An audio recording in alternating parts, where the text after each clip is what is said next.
আসসালামু আলাইকুম প্রিয় দর্শক, অন্য মঞ্চের আলাপ চাইতে আপনাদের সকলকে আমন্ত্রণ। রাজনীতি এখন আবার উত্তপ্ত সেফ এক্সিট নিয়ে।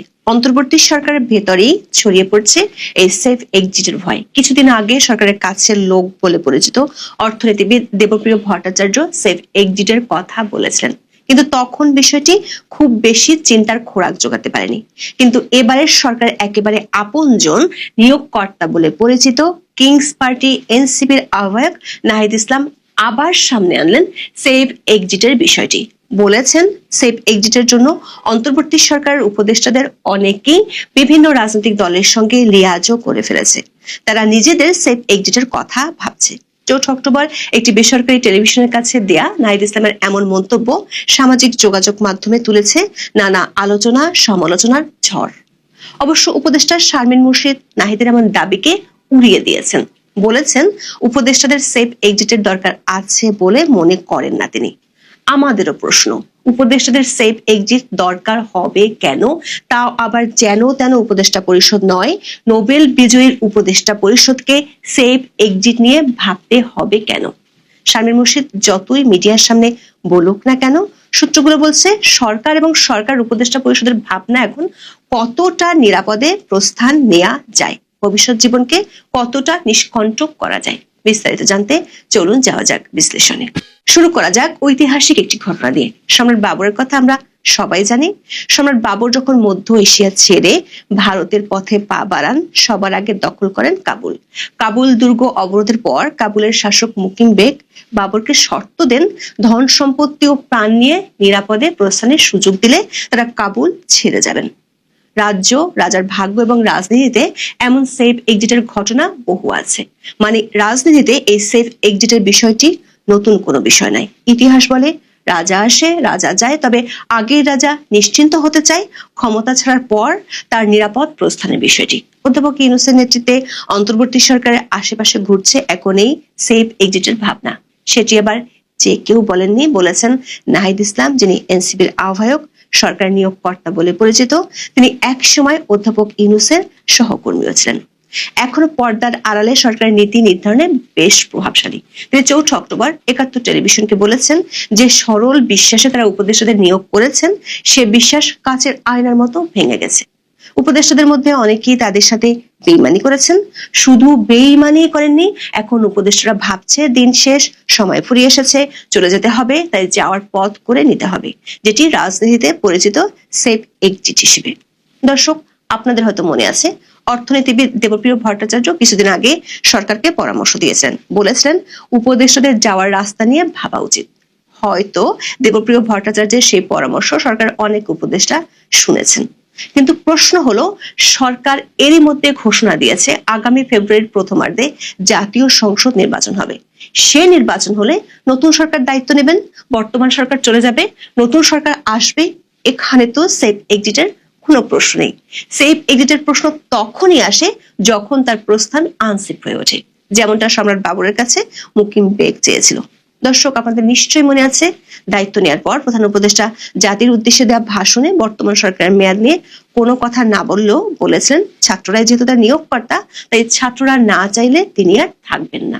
অবশ্য মেহেদী হাসানকে দেওয়া সবশেষ সাক্ষাৎকারে বলেছেন তাদের মেয়াদ কতদিন হবে সেটা তারাই ঠিক করবেন। তারপর ছোট সংস্কার, বড় সংস্কার, মৌলিক সংস্কার নানা বাহানা দেখিয়ে তিনি চেয়ারের মেয়াদ লম্বাই করেছেন। কিন্তু তার মধ্যেও ক্ষমতার মসনদটি নড়ে চড়ে বসেছে কয়েকবার। অফিসার্স অ্যাড্রেসে সেনাপ্রধানের বক্তব্যের পর প্রধান উপদেষ্টার গদি বেশ নড়বড়ে হয়ে পড়েছিল। অবশ্য কেউ কেউ সেটাকে বলেছিলেন তিনি নাটক করেছিলেন। সেই নাটক মঞ্চস্থ করেছিলেন কিংস পার্টি এনসিপির আহ্বায়ক নাহিদ ইসলামকে গত 22 মে যমুনায় ডেকে। সে যাত্রায় জাতীয় ঐক্যমত্যের ঘোষণা দিয়ে বৈঠক ডেকে কুল হারাত তরিকে কুলে ফিরিয়েছিলেন অধ্যাপক ইউনূস। বিএনপি ও জামাতের সমর্থনে গদি বাঁচান তিনি। আবার ডিসেম্বরের মধ্যে নির্বাচন দেওয়ার জন্য বিএনপি যখন ভালো একটা চাপ তৈরি করতে পেরেছিল, সে সময়ও অন্তর্বর্তী সরকারের অবস্থা হয়েছিল বেশ লেজে গোবরে। ঠিক তখনই লন্ডনে উড়াল দিয়েছিলেন প্রধান উপদেষ্টা। রাষ্ট্রের টাকা খরচ করে ডক্টর ইউনূস তারেক রহমানের সাথে মিটিং করে আসলেন, সাথে বাঁচালেন তার এবং তার সরকারের গদি। মবের রাজত্ব কায়েম, সংখ্যালঘু নিপীড়ন, দেশ বিদেশের ষড়যন্ত্র, নারী নিপীড়ন, উগ্রবাদের উত্থান, স্বজনপ্রীতি, পাহাড়কে অগ্নিগর্ভ করে তোলা, বেকারত্বের হার বৃদ্ধি সহ নানা ইস্যুতে এই সরকারের প্রতি সাধারণ মানুষের মনোভাব এমন যে ছেড়ে দেমা কায়দাবাজি।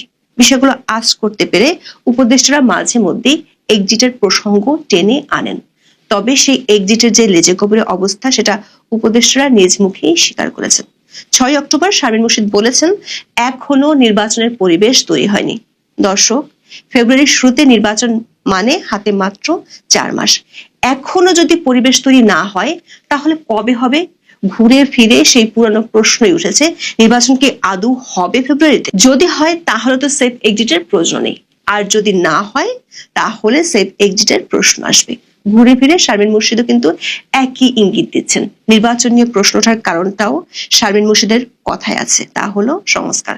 প্রয়োজনীয় সংস্কারগুলো করা দরকার, এমনটা তিনিও মনে করেন। গত সপ্তাহে আসিফ নজরুল যখন বলেছিলেন ফেব্রুয়ারির পরে 1 সেকেন্ডও থাকবেন না, সেদিন তিনিও বলেছেন নির্বাচনের আগে সংস্কারের দৃশ্যমান অগ্রগতি যেন হয়ে যায়।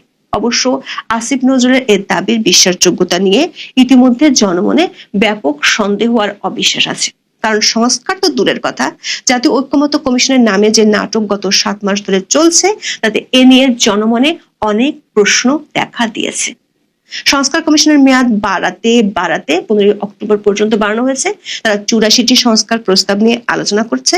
সংস্কারের খসড়া হলেও বাস্তবায়নের পদ্ধতি নিয়ে এখনো রাজনৈতিক দলগুলো একমত হয়নি। শেষমেশ যুদ্ধ চলছে গণভোট কবে হবে তা নিয়ে। 15 মাসে যে সংস্কার হয়নি, সামনের 4 মাসে তা করে ফেলবে এমন আশা আর কেউ করেন না। কাজী বর্তমান সরকারের আমলে আদৌ সংস্কার হবে এমন আশা এখন আর কেউ করছে না, বরং এখন আলোচনা চলছে নতুন সরকার আসলে যাতে তারা সংস্কার প্রস্তাবগুলো বাস্তবায়ন করে। এখানে রাজনৈতিক দলগুলোর মধ্যে বিরোধ, মূলত বিএনপির সাথে অন্য রাজনৈতিক দলের মতপার্থক্যের কারণ বিএনপি মনে করে তারা ক্ষমতায় গেলে তারা নিজেরাই অধিকাংশ সংস্কার করবে। এই বিরোধের জেরে নির্বাচনটাই পড়ে গেছে এক অনিশ্চয়তার মধ্যে। নির্বাচন না হলে পরিস্থিতি আরো জটিল হবে। উপদেষ্টারা সেফ এক্সিট খুঁজবেন এমনটাও হতে পারে, কিন্তু নির্বাচন হলে কি সেফ এক্সিট দরকার? ইতিহাস বলছে নির্বাচন হলেও সেফ এক্সিটের ব্যবস্থা করতে হয়। দর্শক, একটু মনে করিয়ে দেই, 1/11 পর ফখরুদ্দিন মঈনুদ্দিনের সরকার নির্বাচন দিয়েছিলেন, যেটি ছিল বাংলাদেশের ইতিহাসে অন্যতম সুষ্ঠু, অবাধ ও নিরপেক্ষ এবং অন্তর্ভুক্তিমূলক নির্বাচন। তারপরেও সেই সরকারের বড় বড় রথী মহারথীদের অনেককেই বিদেশে চলে যেতে হয়েছে। 15 বছর ধরে তারা বিদেশি আছেন। অনেকে দাবি করেন পর্দার আড়ালে তখন অনেক কিছুই ঘটেছিল, এমনকি 2008 সালের নির্বাচনের আগেই সেই সব বন্দোবস্ত হয়েছিল, যেটাকে এখন নাহিদ বলছেন সেফ এক্সিট। নাহিদ ইসলামের কথা যদি সত্যি হয় তাহলে বর্তমান ডক্টর ইউনূসের অন্তর্বর্তীকালীন সরকারও কি শেষ পর্যন্ত ফখরুদ্দিন মঈনুদ্দিনের পরিণতি বরণ করবেন? তার মানে নির্বাচন হলেও সেফ এক্সিটের প্রশ্ন আসতে পারে। নাহিদ ইসলামের কথায় তাও পরিষ্কার। তিনি বলেছেন অনেক উপদেষ্টা নিজেদের আখের গুছিয়েছেন। তিনি অবশ্য সেই সব উপদেষ্টার নাম প্রকাশ করেনি। সেটি নিয়ে অনেকে প্রশ্ন করেছেন।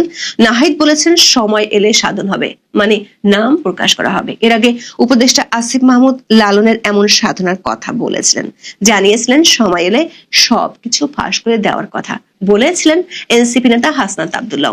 নির্বাচনের পরে গণতান্ত্রিক সরকার ক্ষমতায় এলেও অনেক উপদেষ্টা নিরাপদ নাও থাকতে পারেন। নাহিদ ইসলামের সময় এলে সবকিছু ফাঁস করে দেওয়ার আগেই তাই তারা হয়তো নিরাপদ জায়গায় চলে যেতে চাইছেন। তবে উপদেষ্টা শারমিন মুর্শিদ এখন বলছেন সেফ এক্সিট দরকার নেই, কিন্তু ক্ষমতা ছাড়লে পরিস্থিতি কোথায় যাবে তাকে তিনি ধারণা করতে পারছেন, যেটির জন্য সতর্কতা দিয়েছিলেন দেবপ্রিয় ভট্টাচার্য। অবশ্য অনেকে মনে করেন 1/11 যেমন সহজে সেফ এক্সিট পেয়েছিল, এবারও খুব বেশি কষ্ট হবে না। এমন ধারণা যারা পোষণ করেন তাদের মধ্যে একজন হলেন বিএনপি নেত্রী ব্যারিস্টার রুমিন ফারহানা। তিনি বলেছেন উপদেষ্টারা অনেকে সেফ এক্সিট খুঁজছে, তার মনে হয় সেফ এক্সিট খুঁজতে উপদেষ্টাদের খুব কষ্ট করতে হবে না, কারণ ম্যাক্সিমাম উপদেষ্টা ডুয়েল সিটিজেনশিপ নিয়ে চলছেন। সো তাদের একটা বড় অংশই দেশের বাইরে অটোমেটিক্যালি চলে যেতে পারবেন। প্রশ্ন হলো নাহিদের মতো যাদের ডুয়েল পাসপোর্ট নেই তাদের দুশ্চিন্তা কি এ কারণে নিয়োগকর্তাকে বিপদে ফেলে কর্মচারী পালিয়ে যাবেন এই দুশ্চিন্তায় ঘুম হারাচ্ছে? এখন এই পর্যন্ত। প্রিয় সুধী, সবাইকে প্রীতীয় শুভেচ্ছা। আজকের বিষয় বিবিসি বাংলার সাথে বিএনপি প্রধান ডিফেক্টো প্রধান বা অ্যাক্টিং চেয়ারম্যান জনাব তারেক রহমান যে সাক্ষাৎকারটি দিয়েছেন, আজকে তার দ্বিতীয় পর্ব দেখলাম। তো দ্বিতীয় পর্বে তিনি অনেক কথাই বলেছেন। তার মধ্যে একটা বিষয় নিয়ে আমি আজকের বিষয়টি আলোচনা করতে চাই। সে বিষয়টি হচ্ছে, তাকে জিজ্ঞেস করা হয়েছিল যে বাংলাদেশের প্রতিবেশী রাষ্ট্র ভারত, ভারতের সাথে বাংলাদেশের সম্পর্কটি কেমন হবে। তো তিনি ডোনাল্ড ট্রাম্পকে নকল করে বললেন বাংলাদেশ ফার্স্ট। তো বাংলাদেশ যে প্রথম, বাংলাদেশে হচ্ছে প্রথম বাংলাদেশের কথা আসবে। তো তাকে বলল যে ভারতের সাথে সম্পর্কের ক্ষেত্রে তিনি বলছেন আমরা ন্যায্য হিস্সা চাই, সার্বভৌমত্ব চাই এবং স্বাধীনভাবে আমরা সিদ্ধান্ত নিতে চাই। তো ন্যায্য হিস্সা কিসের চাই বললেন তিনি, ন্যায্য হিস্সা চান পানির হিস্সা। আপনারা জানেন বাংলাদেশ নদীমাতৃক একটি দেশ। আমি আমার বহু ভিডিওতে এই কথাটি বলেছি যে নদী মাতৃক মানে হচ্ছে নদী যার মাতা, অর্থাৎ নদী মাতা যাহার। এই দেশের, এই বাংলাদেশের মাতা হচ্ছে, দেশের যে মা, সেই মা হচ্ছে নদী। পদ্মা, মেঘনা, যমুনা, সুরমা, কুশিয়ারা, আত্রাই, মাতামুহুরী, সাঙ্গ, কর্ণফুলী, মধুমতি, শিবসা। আপনি কোন নদীর কথা বলবেন? আমাদের সমস্ত নদী ভারত থেকে এসছে। আমাদের 54টি নদী বাংলাদেশের উপর দিয়ে শিরা উপশিরার মতো বেষ্টন করে আছে, যার উপরে ভিত্তি করে বাংলাদেশের মাছ উৎপাদন, বাংলাদেশের খাদ্য উৎপাদন এবং বাংলাদেশটি টিকে আছে। সেই নদীর 54টি নদী ভারত থেকে, ভারতের পাহাড়ি অববাহিকা থেকে আস্তে আস্তে বাংলাদেশের দিকে নেমে এসছে। উজানের দেশ ভারত, বাটির দেশ বাংলাদেশ। এই দুইটি দেশ একসময় একটি দেশে ছিল, যার কারণে ভারত বাংলাদেশ নামে আলাদা কোনো ইস্যু ছিল না। কিন্তু 1971 সালে, 1947 সালে পাকিস্তান এবং ভারত, তারপরে বাংলাদেশ এবং ভারত ইস্যুটি আসে। এই ভারতের নদীর পানি বাংলাদেশ কিন্তু ব্যবহার করছে জন্মের পর থেকে বা জন্মের আগ থেকে। এখন আপনার সাথে আমার সম্পর্কের ক্ষেত্রে যদি আমি বলি বাংলাদেশ ফার্স্ট, ধরলাম বাংলাদেশ তো ফার্স্ট হবে, আপনার দেশ, আপনি তো ফার্স্ট করবেন। আর ভারতও যদি বলে ভারত ফার্স্ট, ইন্ডিয়া ফার্স্ট, তখন আপনি কি করবেন? ভারতের সাথে ভারত যদি আমাদেরকে নদীর পানি বন্ধ করে দেয় বা ডাইভার্ট করে, বা পানি যদি শুষ্ক মৌসুমে আমাদেরকে পানি দেওয়া যদি 100 ভাগ কমিয়ে দেয়, আর বর্ষা মৌসুমে যদি আরো 50 ভাগ বাড়িয়ে দেয়, তাহলে আমরা বন্যায় ভুগবো আর শুষ্ক মৌসুমে আমরা মরুভূমি হয়ে যাব। তো এই অবস্থা থেকে মুক্তির জন্য উপায়টা কি? বাংলাদেশ ফার্স্ট কি উপায়? এটা হয়তো একটা উপায়, বাংলাদেশ ফার্স্ট। তো বাংলাদেশ ফার্স্ট, বাংলাদেশকে যদি নদীতে পানি দেওয়া না হয়, তাহলে আমরা কি করতে পারবো? আমরা করতে পারবো আন্তর্জাতিক আদালতে মামলা দেওয়ার ব্যাপারে আমরা কথা বলতে পারি। তো আন্তর্জাতিক আদালতে মামলা দিতে হলে কি করতে হয় আপনারা কি জানেন? আন্তর্জাতিক আদালতে কোনো বিষয়ে মামলা নিতে গেলে কনভেনশনের উপরে ভিত্তি করে মামলাটা করা হয়। যেমন একটা রাষ্ট্রের ভিতরে তার আইন থাকে, রাষ্ট্রের সমস্ত নাগরিক আইন মানতে বাধ্য। কিন্তু আন্তর্জাতিক সম্প্রদায়ের ক্ষেত্রে কিন্তু এরকম কোনো আইন স্পেসিফিক নাই, এটা আছে বিভিন্ন কনভেনশনের মাধ্যমে। তো আন্তর্জাতিক নদীর পানি, আন্তর্জাতিক নদী বলতে যদি একটি নদী একাধিক দেশের উপরে প্রবাহিত হয়, সেই সব আন্তর্জাতিক নদীর পানি প্রবাহের ক্ষেত্রে একটি কনভেনশন আছে, আন্তর্জাতিক river convention, international river convention. সেই রিভার কনভেনশন যদি কেউ ভঙ্গ করে, তার বিরুদ্ধে মামলা করা যায়। তার পূর্ব শর্ত হলো সে যে দুটি দেশ এই মামলাতে জড়াবে, দুটি দেশকেই এই নদী কনভেনশনের সিগনেটারি স্টেট হতে হবে। আপনারা জানেন এই দক্ষিণ পূর্ব এশিয়াতে ভারত এবং চায়না, এই দুইটি রাষ্ট্র আন্তর্জাতিক নদী কনভেনশনে সিগনেচার করেনি, অর্থাৎ সিগনেটরি রাষ্ট্র নয়। যার কারণে আপনি চাইলেও ভারতকে বা চায়নাকে আন্তর্জাতিক আদালতে নিয়ে যেতে পারবেন না, কারণ যেহেতু তারা নদী কনভেনশনে সিগনেটরি নয়। এক, তাহলে আপনার হাতে মামলা করার কোনো সুযোগ নেই। আর দ্বিতীয় হচ্ছে, অন্য কোনোভাবে তার উপরে প্রেশার ক্রিয়েট করবেন অথবা তাকে যুদ্ধ করে তাকে আপনাকে পানি দিতে বাধ্য করবেন। বাংলাদেশ, এই 18 কোটি মানুষের এই জনপদ, 1,47,000 বর্গ কিলোমিটারের এই দেশ, তাদের কি সেই সক্ষমতা আছে যে ভারতের সাথে যুদ্ধ করে ভারতকে বাধ্য করবে আমাদেরকে পানি দিতে? সেই সক্ষমতাও আপনার নাই। আরেকটি কি, ভারতের যে ছোট ছোট অঙ্গরাজ্যগুলি আছে, 7টি অঙ্গরাজ্য বাংলাদেশের পাশে, সেগুলোতে বিচ্ছিন্নতা, সেটাও পারবেন না, কারণ এই চেষ্টা তো জিয়াউর রহমানের আমলে হয়েছে, এরশাদের আমলে হয়েছে, খালেদা জিয়ার আমলে হয়েছে, ডক্টর ইউনূসের আমলেও হয়েছে, কিন্তু কিছুই আপনারা করতে পারেননি। সুতরাং আপনাদের হাতে যে কয়টি অপশন আছে সেই কয়টি অপশন মৃত। এখন আপনার বাংলাদেশ ফার্স্ট আর মোদির ভারত ফার্স্ট যদি দুই জায়গায় থাকে, তাইলে এই বাংলাদেশ শুষ্ক মরুভূমিতে পরিণত হবে। তাই আমাদেরকে মধ্যবর্তী জায়গায় আসতে হবে, যে দুইটা দেশের স্বার্থ দুই দিক থেকে ছাড়তে হবে।